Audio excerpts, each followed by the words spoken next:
జిల్లా అంటేనే వైసీపీకి కంచుకోట. అలాంటి కడపలో ఫ్యాను పార్టీ దయనీయ పరిస్థితి మొదలైందట. జిల్లాలోని మున్సిపాలిటీలన్నీ టీడీపీ ఖాతాలోకి చేరుతుంటే లీడర్లు కూడా సైకిల్ ఎక్కేస్తున్నారు. ఇక తాడేపల్లిలో జగన్ కి హాయ్ చెప్పి ప్యాలెస్ దాటకనే టాటా చెప్పిస్తున్నారట. ఇంతకీ వారంతా పార్టీని ఎందుకు పెడుతున్నారు? కంచుకోటలో కూసాలు కదులుతుంటే జగన్ ఏం చేస్తున్నారు?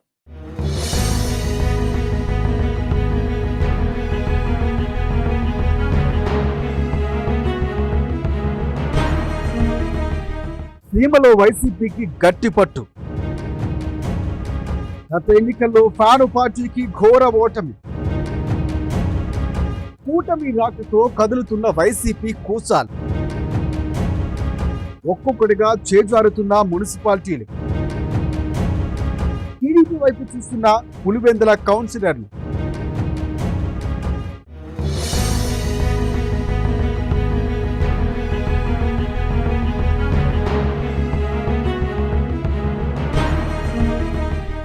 ఏపీలో వైసీపీ ప్రతిష్ట మసకబారిందా అంటే అవుననే చెప్పుకోవచ్చు. ఆ పార్టీకి గట్టి పట్టున్న రాయలసీమలో సైతం ఇటీవలి ఎన్నికల్లో దయనీయ పరిస్థితి ఎదురైంది. అయితే కొద్దిగా దెబ్బతిన్న కడప జిల్లాలో మాత్రం ఏదో పరువు దక్కింది అనిపించుకోగలిగింది. జగన్ సొంత నియోజకవర్గమైన పులివెందుల్లో పట్టు నిలుపుకున్న ఆయన బంధువు రవీంద్రనాథ్ రెడ్డి మాత్రం గత 10 ఏళ్లుగా ప్రాతినిధ్యం వహిస్తూ వస్తున్న కమలాపురంలో పట్టు కోల్పోయారు. ఘోర పరాభవాన్ని మూటగట్టుకున్నారు.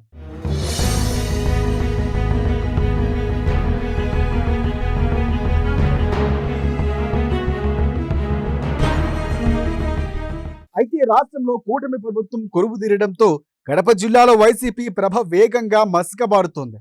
జిల్లాలోని మున్సిపాలిటీలు ఒకదాని వెంట ఒకటిగా వైసీపీ చేజారుతున్నాయి. కడప, ప్రొద్దుటూరు, రాజంపేట ఇలా అన్ని మున్సిపాలిటీల్లోనూ అదే పరిస్థితి మొదలైంది. కౌన్సిలర్లు ఒక్కొక్కరుగా పార్టీకి గుడ్ బై చెప్పేస్తున్నారు. అధికారంలో ఉన్న టీడీపీ గూటికి చేరిపోతున్నారు. కేడర్ సంగతి సరే, వారెప్పుడొకప్పుడు పార్టీకి దూరం అయ్యారు. ఇక ఇప్పుడు తాజాగా జగన్ బంధువు 10 ఏళ్ల పాటు ప్రాతినిధ్యం వహించిన కమలాపురం మున్సిపాలిటీ సంగతి కూడా అంతే.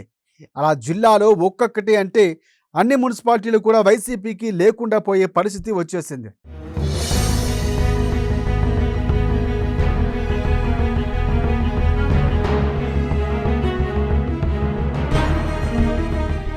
చివరాఖరికి కడప కార్పొరేషన్లోనూ అదే పరిస్థితి ఎదురైంది. అంతెందుకు పులివెందుల మున్సిపల్ కౌన్సిలర్లు కూడా తెలుగుదేశం తలుపు తడుతున్నారట. వారికి జగన్ కాంట్రాక్టులు ఇచ్చారు కానీ బిల్లులు ఇవ్వలేదనే ఆరోపణలు ఉన్నాయి. పార్టీ కోసం కాకపోయినా బిల్లుల కోసమైనా టీడీపీలో చేరుతామని కూడా వారు సంకేతాలు ఇస్తున్నారట. అయితే తెలుగుదేశం నుంచి వారికి ఇంకా గ్రీన్ సిగ్నల్ రాలేదని, అందుకే పులివెందుల్లో ప్రస్తుతానికి వైసీపీ సేఫ్ గా ఉందని పరిశీలకులు విశ్లేషిస్తున్నారు. ఇప్పుడు తాజాగా కమలాపురం మున్సిపల్ చైర్మన్ మర్పూరి మేరీ, కౌన్సిలర్లు షేక్ నూరి, రాజేశ్వరి, సలీలా, నాగమణి వైసీపీకి గుడ్ బై చెప్పి తెలుగుదేశం పార్టీలో చేరారు. వారి చేరికతో కమలాపురం మున్సిపాలిటీలో వైసీపీ మైనార్టీ అయిపోయింది. గతంలో పలువురు వైసీపీ కౌన్సిలర్లు తెలుగుదేశం కండువా కప్పుకోగా తాజా చేరికలతో కమలాపురం మున్సిపాలిటీలో తెలుగుదేశం మెజార్టీలో ఉంది.